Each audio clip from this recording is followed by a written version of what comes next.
everybody. Thank you so much once again for coming. I'm very excited. And tonight, as an added treat, I don't have that damn banner around the video screen. So, plus. I'm just going to hang out for a second. I'm going to wait to see if anybody else shows up. I am broadcasting from a few places, so I am very, very excited to finally add the YouTube channel that actually me and my husband are creating together. So that's going to be on as well. So give it a few more seconds and we'll see what happens. So how is the challenge going for you? Are you learning a lot? Are you gaining any insights? I know that we had a little bit of technical difficulties yesterday, and thank you so much for everybody that let me know that around, I guess, minute 9, the audio cut out, and then I just sat there for another 14, 15 minutes talking to myself, which isn't a horrible thing. But again, thank you to everybody who let me know that. And I will be redoing the video. I'm not sure when yet, but I will let you know, and I will get that out to you as soon as I can. That one is about boundaries. And of course, it's very important, as are all the things that I'm talking about in this 5-day challenge.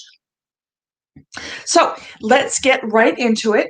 As I mentioned yesterday, we talked about boundaries. So I'd like to know if any of you had any insight, if you did do the homework, even though you didn't really see the video. It was pretty self-explanatory. So did you guys come up with any boundaries? Did you find it easy? Let me know. Throw it in the comments. Let me know if you really had any challenging time with trying to discover what your boundaries were, or maybe updating them, perhaps. So let me know about that. And I'm just going to throw that up there. So this is what we are talking about today. We are talking about understanding our emotions, how to control them. I think that's really important, is how to control them, and how to learn from them, and really how to use them to your benefit, because you truly can. So let's talk about them. So I'd like to start with a story, as I always do.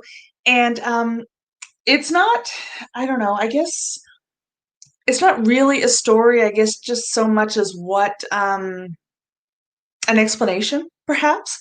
So when I was very young, my mother used to really minimalize everything.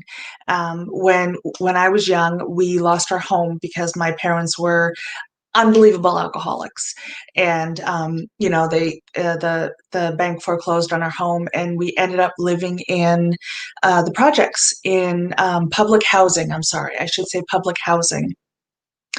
And it was very hard. I was 14 years old. I had 4 years ago, before that, we had just moved. So, I was really trying to put down roots and do everything the 14-year-olds did. And so when we moved, not only did we move, but we lost our home. We lost some of our belongings. I had to go to a new school. And on top of all that, I had to deal with alcoholic parents. So it was difficult, to say the least. And I was 14, as I said. I do have two older sisters, but they were already gone.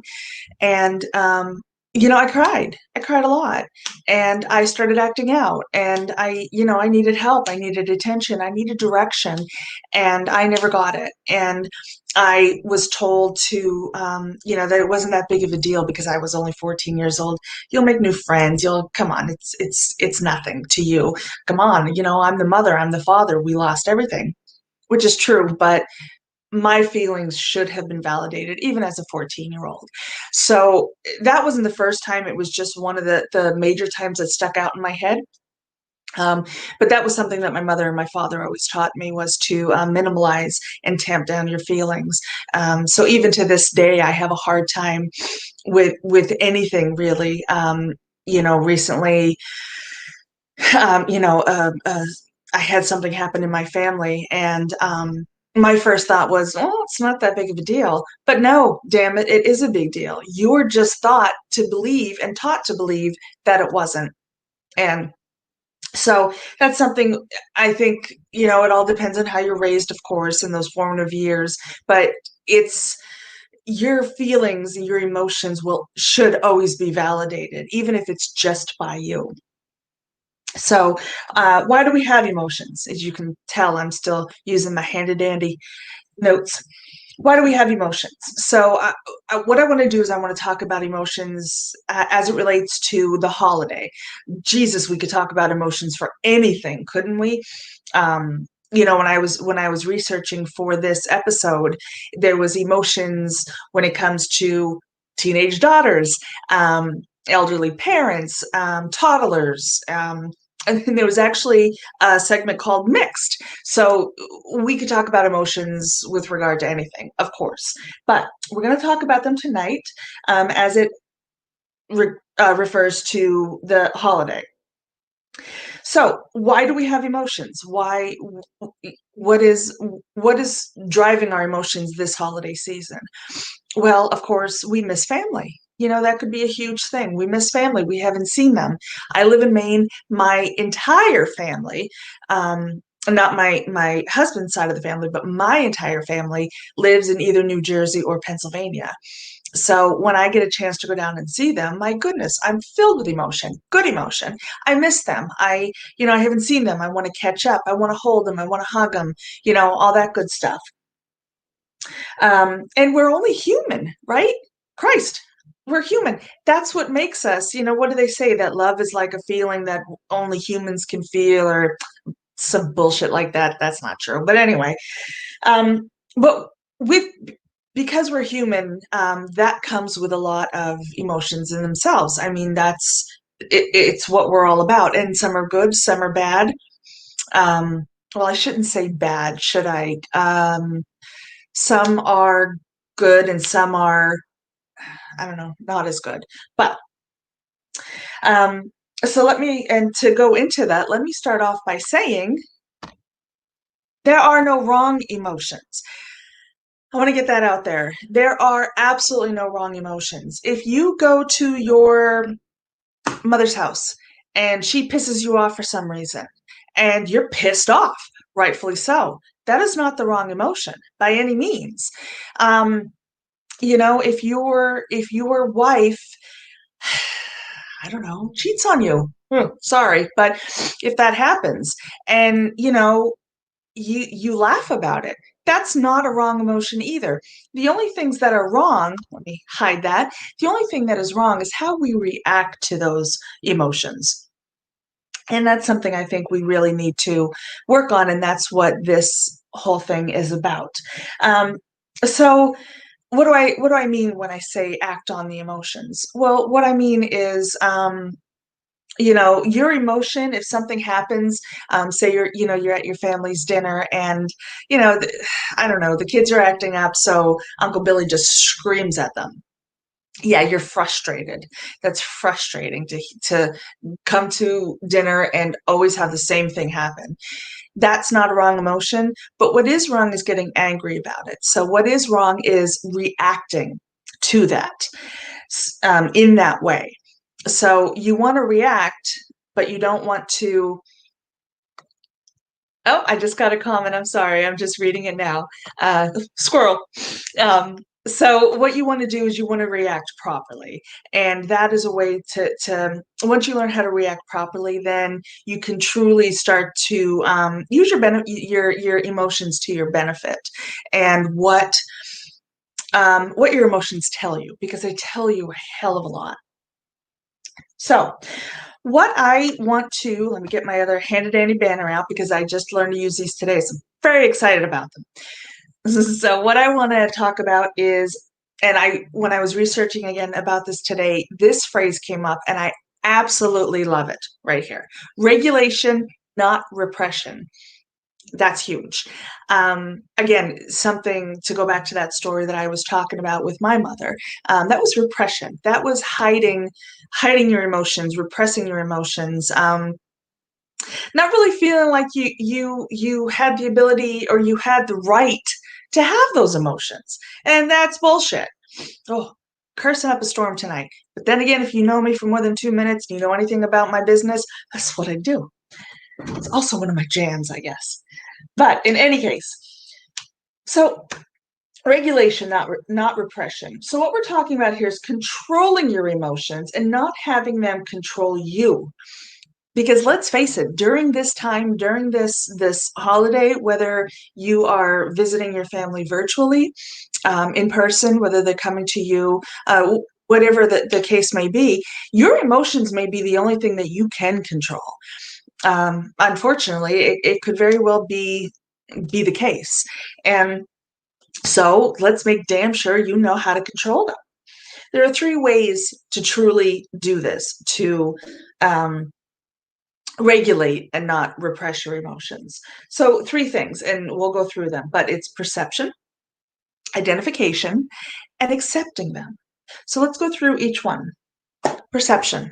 How do you perceive your emotions? So, um, I don't know. Are you perceiving them that they're all wrong, or they're all too strong, or they're all I don't know. They're just not right for the situation, or are you scared of them for some reason? All of these things, you're perceiving your emotions, and it can really drive what you do next, how you react, how you behave. If you're perceiving your anger to just be out of control, well, then it's going to be out of control. But if you perceive something and you understand that this is happening, and just take a step back, bring it in, you'll be able to calm yourself. You'll be able to get better at moving forward in whatever situation you're in, whether it is a conversation, a phone conversation, a Zoom, in person. If somebody that you don't like has all of a sudden shown up at the party that you're at, which I'm not advocating that right now with COVID, so don't do it.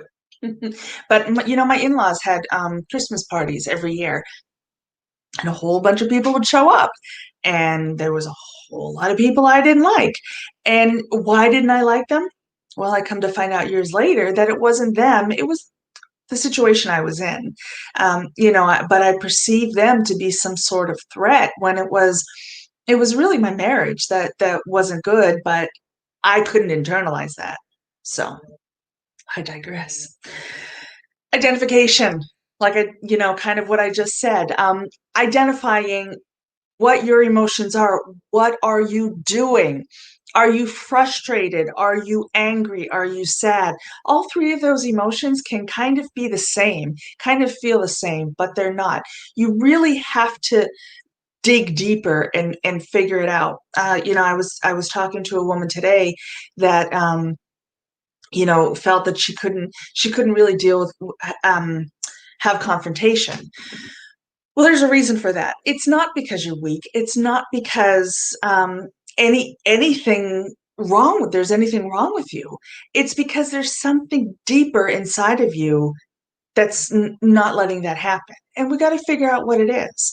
Um, and it's not as hard as you think it is to figure it out. It's just that so many people have put this baggage on you that you are kind of down here at this point, um, and you can't see it, but it's not as hard as you think. So I like I said, identifying what are the causes, what is the true emotion that you're feeling right now. A lot of people uh, turn to love, intimate love, when there's a funeral, when somebody dies. Well, a lot of times you're misplacing what you're feeling, but it happens. So identifying that is really a key, and accepting them. Really, yes, accept them. There's nothing wrong with not accepting your, or I'm sorry, there's nothing wrong with accepting your emotions. I'm mad. I'm hurt. I'm upset. I'm not feeling heard. Yeah, that's okay. Accept them. Accept that you're feeling that way, and go forward with that.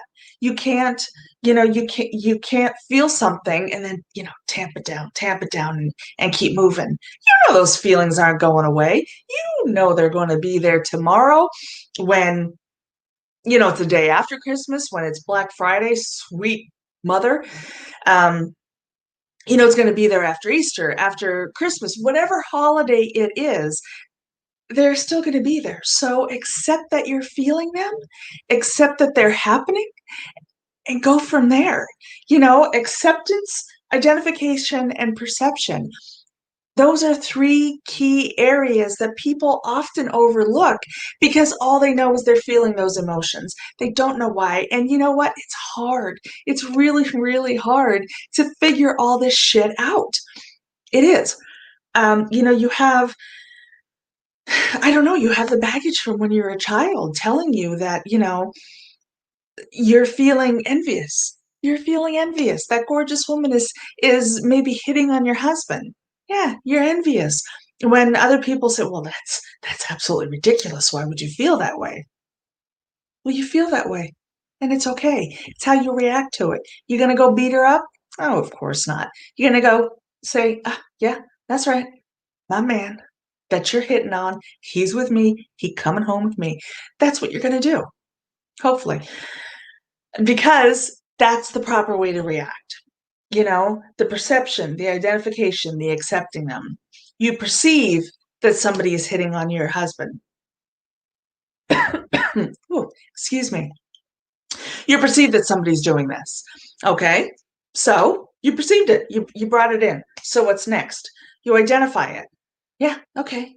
I'm feeling a little envious. Yeah. I'm feeling, maybe a little oh geez, what's the word? Um, not pretty anymore, not up to it. Um, I can't think of the word. You know what I mean. And then accepting it. Okay, I feel this way. All right, so what am I going to do about it? Well, I have a few options. Like I said, I could probably go over there and kick her butt. Unless she's a lot bigger than me, then maybe not. Or I can say, yeah, you know what? Somebody else is hitting on him. Somebody else knows how good of a man that man is. And I got him. So, that's what you have to do. Another thing to do is shift your focus. A lot of times, I know I suffer from this so many times, and I'm not the only one. I'm not the only one that does. Don't obsess about anything. You know, I was talking yesterday, and unfortunately, I was only saying it to myself, but I had some really good goddamn ideas. Um, but I was saying yesterday that a lot of times, even as adults, we don't see what we're doing. We don't know. Like, I know one time I worked years ago, and I was a very negative person in this area. And it truly wasn't until somebody brought it to my attention that I thought, holy shit, I am, aren't I? Oh my goodness. It is quite possible that that person that is bothering you, that person that, I don't know, maybe is being passive aggressive, that person that, um, is whatever, they don't realize they're doing it. And yeah, believe it or not, people that are passive aggressive might not realize they're doing it. So don't focus on it. Don't obsess over it. Just understand that they did it. If you don't like it, walk away. Walk away. Change the subject. There's many things that you can do, but one of the biggest things is just remove yourself from the situation because you can. Whether it's the bathroom, whether it's the bedroom, whether it's going outside for a walk. I know in Maine, where I live, it was, I think, 25 degrees out today. But damn it, I still took my dogs for a hike because I needed it. I wanted it. So, you want it, you're going to figure it out. So, another thing to do is, oh, nope, that's not it. This guy. Don't feed the bears. I just absolutely love this. What do I mean by that? Don't give in to their negativity. Sweet mother, don't do it. That's what they want. They want that drama. They want all that good stuff. Don't do it. Don't feed them. Starve them, right? Starve them. Don't give in to anything. Like I said, in this case, somebody's being nasty with you. Somebody's trying to manipulate you. Somebody's, I don't know, trying to get you in a gossip chain for some reason, and all you want to do is eat your tofurkey. Yeah, that's right. I'm a vegetarian. Get used to that. Um, you know, Go away, take a break, read the book that you brought with you. Hopefully, you brought a book with you. Play your Sudoku. I love my Sudoku, or your Swedish word search. If you remember from the first video, I'm a huge geek and I actually have a Swedish word search, which if I was going home, I would absolutely take that with me because we need it. We need it not only for our mental break, because let's face it, you are not in the same environment that you were in a day ago. You're not in your home. And if you are in your home, there's strangers, or not strangers, but there's people in your home that aren't normally there. So things are messed up. Things aren't the way they're supposed to be. And that's stressful no matter what you do, no matter where you are, no matter who you are. It's stressful. So make sure you take those breaks. But especially you have that stress and then you have the bears on top of it. Nope, nobody got time for that. Don't feed them.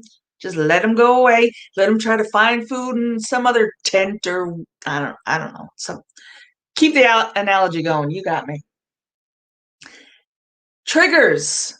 Okay, so I'm not really great at transitions, so just, keep up. Triggers. We all fucking have them, don't we? We all have them. And some of us have them bigger than others and more often than others. Um, Maybe somebody has just one trigger, but it's a big one. It's a doozy. That's fine, but you got to know what they are. Do you remember in the first video when I talked about getting clear on what you're doing and getting clear on why you're going? I also talked about that. So you knew what your triggers are. So if you're going to go to your parents' home or your in-laws' home and you know that they're going to cause trouble, you know that they're going to be passive aggressive about something, that's going to trigger you. That's going to trigger you even if you don't want it to, because it's already up there. It's already in your head, floating around. That son of a bitch is going to do this. That son of a bitch is going to do that. It's in your head. Know your triggers. It will help you. It will help you take control of the emotions that are bound to come from the next one. And we're going to talk about triggers and emotions in a minute when we get to the workbook. And, you know, something that I do want to say, let me just go back with the triggers real quick. Again, with triggers, do me a favor and do the thing that I mentioned earlier, which is that identification, accepting, and perceiving them, because it really is all part of emotions as well. Identify what your triggers are and accept them. You don't have to work on them in Thanksgiving dinner. Just know what they are and move on from there. You know that Uncle Fred is gonna I don't know, bring up the whole LGBT thing, and he's against it, but whatever. That's going to be a trigger for you. You know it is. You're either going to say something or you're not. But that you need to get clear on that so you know whether that's going to be a trigger or not. So, a bit of warning. Um, and I have a story to go with. I have many, many stories to go with this, but one in particular. A bit of warning. What's going to happen if you self-medicate? Does anybody here self-medicate? Give me a comment if you do, because you know what? I won't deny I'm one of them every now and then. When I go home and I sit there and I just can't take so much, yeah, I'm going to have a glass of wine because God damn it, I need to calm down. I need to relax. Nothing wrong with that. What is wrong with that is when it gets to be too much. A lot of times what happens is we start to drink to kind of um, unsharpen the emotions that we're having. A perfect example is years ago, when I was meeting my first in-laws for the first time, my ex-husband was telling me all these stories about them, how my husband, or my future father-in-law, was this big time developer, and he had all this money, and he just absolutely loved my ex-husband's ex-fiance, and all of this, and he heard, and he actually told me this, he heard that I was nothing more than a loudmouth bartender. And yeah, so what do I do as I don't know how old I was, but 24 years old? What do? I start drinking. I start drinking because I think, oh, if I drink, It'll make me more relaxed, and I'll be able to hold conversations better. Yeah, 20 years later. Oh, I get a kick out of that. Yeah, it was wrong. Of course, it was wrong because I was already going into this whole meeting feeling unworthy, feeling like I wasn't going to stack up. So, what could I do? I retreated. I retreated into myself with alcohol. And what did I end up doing? Well, three-quarters through the game, I end up slouched in my chair eating cotton candy off my fingers because I was taking it from the cotton candy pop and I was licking it off my fingers because that's how drunk I got. So needless to say, he really liked the ex-fiance after that night. But like I said, I could go on and on with those stories because, sweet mother, I have many. Unfortunately, I don't anymore. But that's what happens when you add that alcohol with those emotions. It's a very volatile mix, and we all know this. But when you're in that situation, and that's what I'm trying to help you with, when you're in that situation and you're just ready to explode because you can't handle it and it's coming tomorrow and the turkey's not done or whatever, this is the time right now, right here, to get your mind straight. Get your head in the game, remember what I'm saying, and move on from there. Not when you're trying to deal with all the stress from everything else. Because, damn it, we all deserve a stress-free, toxic-free holiday.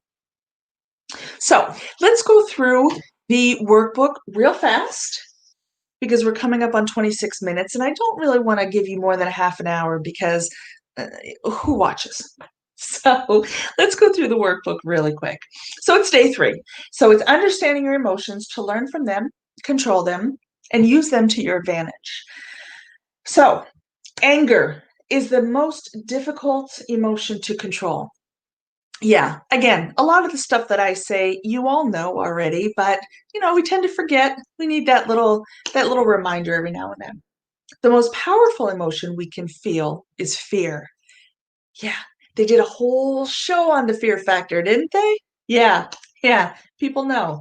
It's hard. These emotions, along with all the other ones, come from our mind.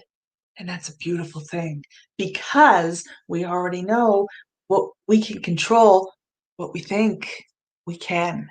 And I've always found it interesting that we always, and I do it too, I say we because I'm included, we always think negative before positive. Why is it so easy to think that the negative is going to happen, but not easy to think positive is going to happen? It can. We get emotional when someone, just talked about it, triggers us. This can actually be helpful because it will help identify where we are having the most trouble. And that's really true. If you know that Uncle Fred's going to piss you off as soon as you sit down to that table, you need to work on that. You know that that's a trigger, so you need to work on it. Well, why is it incumbent upon me to work on it? Why doesn't he watch his damn mouth? Oh, no, I get it. I'm with you. I don't like that shit either. But it's not going to happen. It's not going to happen before you can control yourself. And that's the key. The key is controlling yourself to be calm inside your body. So, the emotions and corresponding triggers during some events are, so I'm going to go left to right on each row.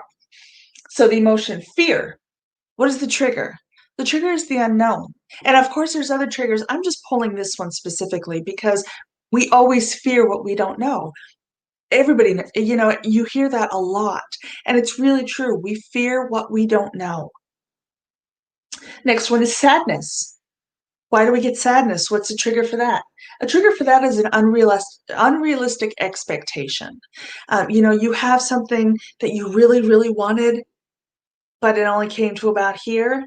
Yeah, it's sad. It is sad. Happiness. What's happiness? Emotion and happiness. What's the trigger? Compatibility. Me and my husband, we're very compatible. I love him dearly. He makes me happy. Emotions, anger. Can we go back to the husband? No, I'm just kidding. Anger. Disrespect. Disrespect is a trigger of that. That'll piss you off, won't it? Absolutely. Disgust. Another emotion. Disgust. We all get it. What's one thing that could be a trigger? I didn't even think of this. The trigger is vulgarity. I'm sorry. I'm sorry if I've disgusted you with my vulgarity. But it's true. I mean, that could absolutely disgust some people. I know some people are very offended by bad, foul language, cursing, and other people are like, really? So, but it's true. It can happen. One last thing I want to leave you with before we go is a breathing exercise. Um, Give me one more minute of your time and then I'll let you go. But this breathing exercise was taught to me by my therapist years ago. Yeah, I'm in therapy. I have been in therapy. I've been on and off. We all have. Therapy is good. Come on now. We all need it, sweet mother. Um, but the breathing exercise is very simple, and I'm sure that you have either seen this form in some way, but it goes where you breathe in, fill your lungs. But the real point of the breathing exercise is when you breathe out. When you breathe out, you picture a feather right in front of your mouth, and you breathe out so slowly and so calmly that you don't disturb the feather. It's not on a string, it's not, on anything else. It's just floating there, not doing anything. And you breathe out so gently that you don't disturb that feather. You can even picture the little downy parts. You don't disturb it at all. I absolutely love that breathing exercise, and I use it often. Um, to just help me focus, to help me relax, help me calm down. And so try it. Maybe try it the next time before you see anybody, before you go grab that drink, off that shelf. See if that helps. It definitely could. And that is it for me. So I hope it's a good talk that we had tonight. I think it was. Feel free, give me a like, give me a love, and give me your comments. Do your homework. I'm checking it, and there will be a surprise at the end. The prize at the end, and I'm really happy that once again that you showed up. I hope I helped you. I'm right behind this monitor if you need more help. All right. Have a good night, everyone. Thanks for showing up. Bye bye.